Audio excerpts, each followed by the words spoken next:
Muy buenas, muy buenas. Muchas bendiciones para todos. Una vez más, As de Tres, por supuesto, en el segmento La Farmacia de Dios. El otro día se nos quedaron unos temas pendientes.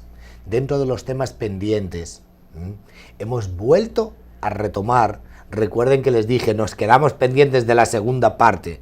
Bien, porque hablamos de la intoxicación con plomo. Y la intoxicación con plomo trajimos a un especialista, el cual nos estuvo desmenuzando cómo, dónde son los sectores. Vamos a recordar todo eso para poder hilar bien el programa que tenemos para hoy, porque hoy queremos irnos, en vez de a la parte externa, ¿verdad?, a la parte interna. Ya él nos explicó que la ley salió en el 1978, donde ya todo el mundo tuvo el compromiso. Hubieron muchísimas empresas que trabajaron sobre quitar todas esas pinturas con plomo, hicieron decapaciones, edificios enteros, etcétera, etcétera. Y después de ahí nos fuimos un poquito al tema más que nos incumbe en República Dominicana, de qué es lo que está pasando. Él nos explicó lo que tenía que ver con Jaina, él nos explicó dónde están los mayores conflictos con el plomo, y al final todo nos llevó al plomo que manejamos dentro de las baterías. Bien, y por supuesto, para continuar este tema, me siento totalmente en orgullo de volver a tener a nuestro invitado, Carlos Bon. Muy buenas, ¿cómo estás? Muy bien, buen día. Bien, bien, ¿cómo estás? Todo bien hasta ahora, gracias por la invitación a tu programa. Claro, claro que sí. Espero que sea de mucha utilidad a las personas, que puedan manejar mejor el tema de las baterías con un uso adecuado, una higiene adecuada, y que puedan manipular con conciencia lo que es el problema del plomo en los hogares. Sí, ese es un poquito el tema que se nos quedó pendiente, por eso no quería hacer el espacio, sino continuar de una vez y poder hilvanar, ¿verdad?, un programa con el otro para tener totalmente la información que estamos tratando de suministrar en cuanto a lo que es la parte del plomo.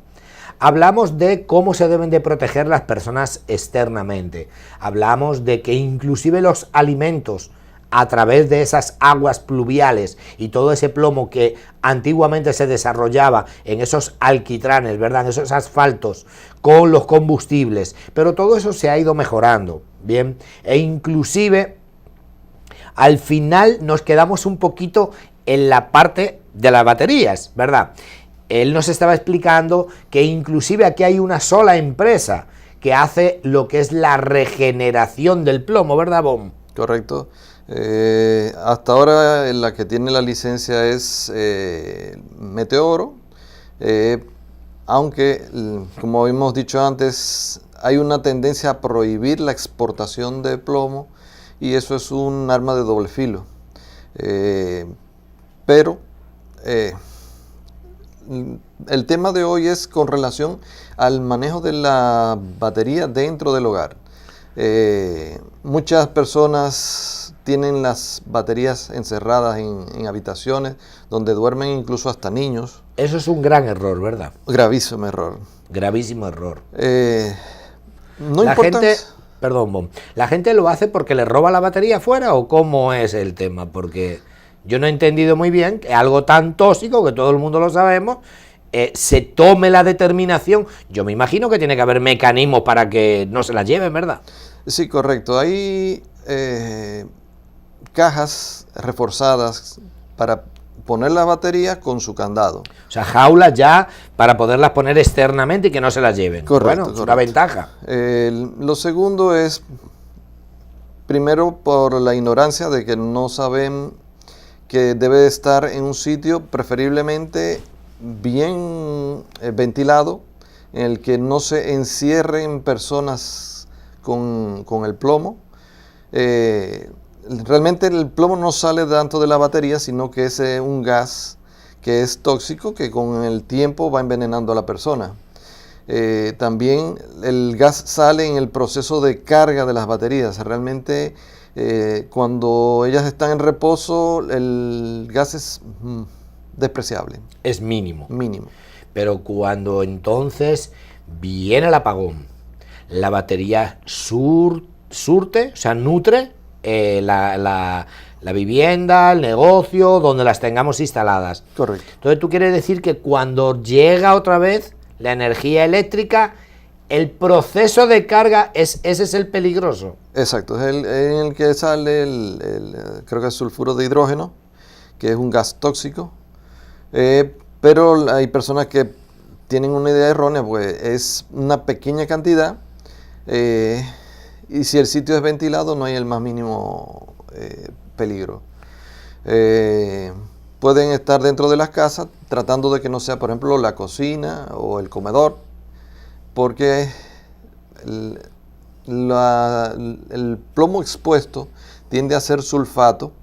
El sulfato es fácilmente volable, o sea, con una brisa se van desprendiendo esas partículas de sulfato de plomo y son inhalados ya sea por el aire o por el contacto con la piel. O sea que es volátil. Entonces, la mejor sugerencia, lógicamente, es buscar un técnico y que nos dé la ubicación de dónde debemos de ponerla, externamente. Preferiblemente externamente, pero en todo caso que haya el peligro de los delincuentes, se puede poner dentro de la casa, pero en áreas, por ejemplo, el área de lavado, marquesina, tal vez un baño de esos que están en el exterior, no sé, cierto, Okay. Depende del tipo de vivienda. Me gustaría entender entonces el concepto. Inteligentemente, según la exposición que tú me hiciste, si yo tuviese que utilizar el área donde están expuestas las baterías, así sea una marquesina, como tú decías, y resulta que uno se sienta a tomar el fresco en la marquesina, que se puede dar ese caso. Correcto. Lo lógico sería que si hubo un apagón, lo cual es normal, ¿verdad?, en República Dominicana, y llegó la luz, lo coherente y lo lógico sería quitarse de esa área temporalmente. Eso es lo que estoy entendiendo.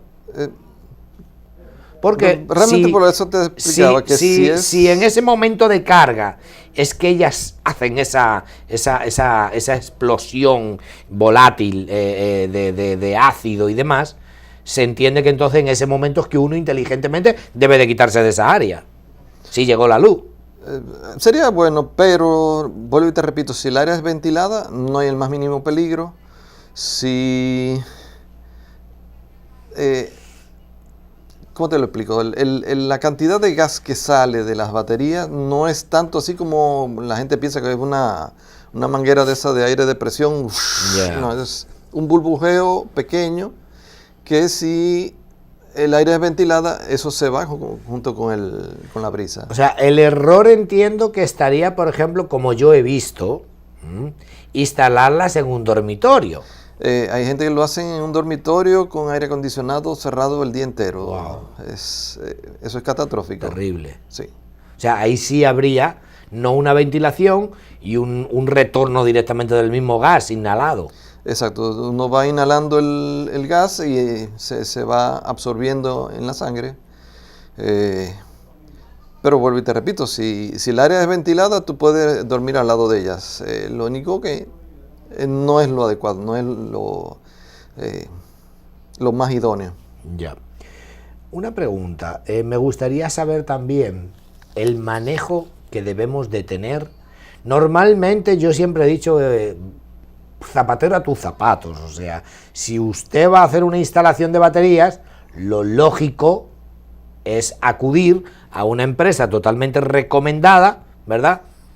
Yo personalmente, por la experiencia que tengo, recomiendo la tuya. Y cuando me preguntan, a plena confianza, y no por nada, sino porque siempre he tenido muy buenos resultados.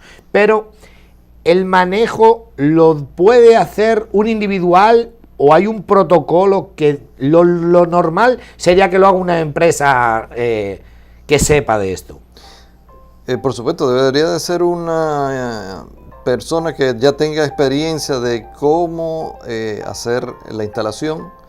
Nos han tocado muchos técnicos que saben hacer la instalación, pero no adecuadamente, en el sentido de que lo ponen a una altura excesiva en la que no es fácil verificar el nivel de líquido. Otras personas que la ponen en un sitio muy oscuro, que no se acuerdan de ir a hacer el chequeo del agua. O sea, se debe de tener cierto cuidado a la hora del manejo personalizado con la batería. En caso de que uno lo tenga que hacer, recomendaciones: mascarilla, guantes, ¿cuál sería el protocolo adecuado? Lo ideal es mascarilla para no inhalar la parte volátil del plomo, guantes porque el plomo se aloja en las huellas digitales, y si no se hace una buena higiene, si no se lavan bien las manos, al agarrar cualquier alimento e ingerirlo, vamos a ir introduciendo el plomo dentro de nuestro organismo. Eso en cuanto a las baterías de inversor. No, cualquier tipo de batería hace Cualquier tipo de batería. Exacto. Por ejemplo, en el carro de uno. Imagínate que ya hoy en día yo sé que vienen cada día las baterías más preparadas para uno no tenerla que poner la mano. Es cierto. Exacto. Esas son las libres de mantenimiento, que ya no parecen tanto las que son selladas, sino que son libres de mantenimiento, pero no selladas, porque los vehículos o ciertos vehículos de gasoil tienden a secar la batería por la temperatura del motor, por el tipo de generación, y entonces se pierde la batería, no porque se haya dañado la batería, sino porque se secó de agua. Sí, eso sí tengo entendido. Que realmente el no mantenimiento, si bajó, ¿verdad?, del índice de las láminas, ahí inmediatamente es que empieza a sufrir la batería, ¿verdad? Es correcto. Las baterías, hágase de cuenta como un vehículo. Si saca el agua del radiador del vehículo, sabe que se va a fundir. Si usted no le pone agua a las baterías, sencillamente las placas de las baterías se van a fundir, se expanden, se crecen y no vuelven a funcionar igual. Okay. Se desprende un material que viene compactado con la misma placa y se precipita al fondo y hace cortocircuito con las placas en la parte de abajo. Bien, vamos a dar una pausa comercial y enseguida, en breve, volvemos para que nos sigas explicando en qué consiste cuando se funde una batería.